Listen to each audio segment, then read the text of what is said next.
आ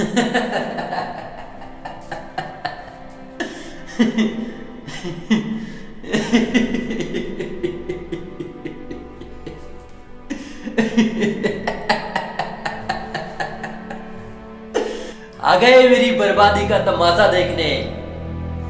अभी मेरे घर वाले आएंगे, मुझे 10 बातें सुनाएंगे। थोड़ी देर यूं ही मुंह लटकाए खड़ा रहूंगा, फिर मेरी माँ आएगी, मुझे अंदर ले जाएगी, समझाने की कोशिश करेगी।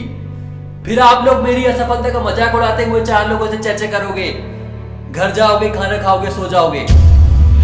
सरकारी नौकरी की ये चाहत, ये लालच एक दिन तुम्हारे भी बच्चों के सपनों की मौत का तमाशा इसी खामोशी से देखेगा।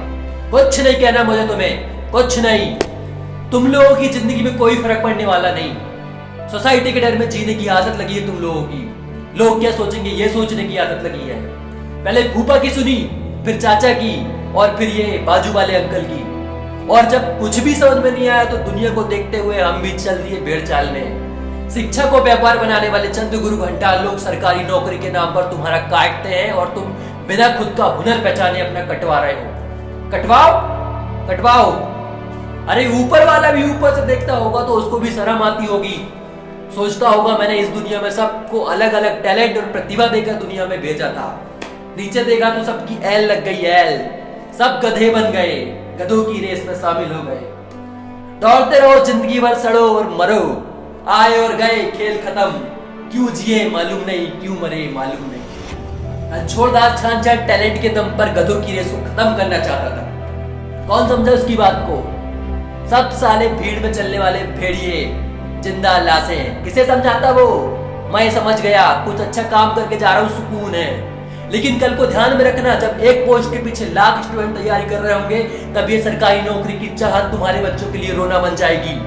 चंद किताब पढ़कर अपने आप को चाणक्य समझने वाले ये शिक्षा के व्यापारी और समाज के वो घटिया लोग जो सिर्फ सरकारी नौकरी को ही अच्छी जिंदगी का प्रतीक मानते हैं, इन्होंने अपना ईमान बेच दिया। लेकिन इनकी बातों में अगर अपनी जिंदगी का निर्णय लेते वक्त तुम्हारा ईमान कहां गया था? भाड़ में। ये तुम्हारे दिमाग के लिए दीमक का काम करने वाले तुम्हारे पड़ोसी, जो तुम्हारे शुभ चिंतक और सलाहकार बने फिरते हैं, जो शायद आने वाले भविष्य में अपने आप से नजरें न मिला पाए। वो एक बात भूल रहे हैं कि जो एडवाइस वो दुनिया को बांटते फिरते हैं, उन्हीं एडवाइस को उनके खुद के घर में उनका खुद का बेटा धज्जे उड़ा देता है। वो ऐसा है, वो वैसा है, वो फलाना है, वो ढिमका है। साले अपने खुद के अंदर की एक बुराई को खत्म नहीं कर सकते और दुनिया को सुधारने का सपना देखते हैं। पड़ोसियों के बच्चों को सुधारने का सपना देखते हैं। वो ये सपना देख सकते हैं क्योंकि उनको मालूम है कि ये चूतियों का देश है, गधों की रेस में दौड़ने वाले गधों का देश है। टैलेंट जैसी चीज के लिए यहाँ किसी के दिल में कोई हमदर्दी नहीं। अरे अपनी जरूरतें पूरी करने के लिए 4 पैसे कमाकर तो कोई भी जिंदगी गुजार सकता है, लेकिन इस दुनिया में फिर से इंसान का जन्म पाने के लिए 84 लाख योनियों से गुजरना पड़ता है। मैंने बचपन में कहीं सुना था अपने दादाजी के मुंह से। मैं क्यों समझा रहा हूं तुम्हें, क्यों समझा रहा हूं? पागल हो गया हूं मैं, भूसा भरा है मेरे दिमाग में। क्यों बातें कर रहा हूं उन पत्थरों से जो ये सब जानने के बाद फिर से गधों की रेस में दौड़ने वाले हैं। हंसो हंसो, खुशियां मनाओ।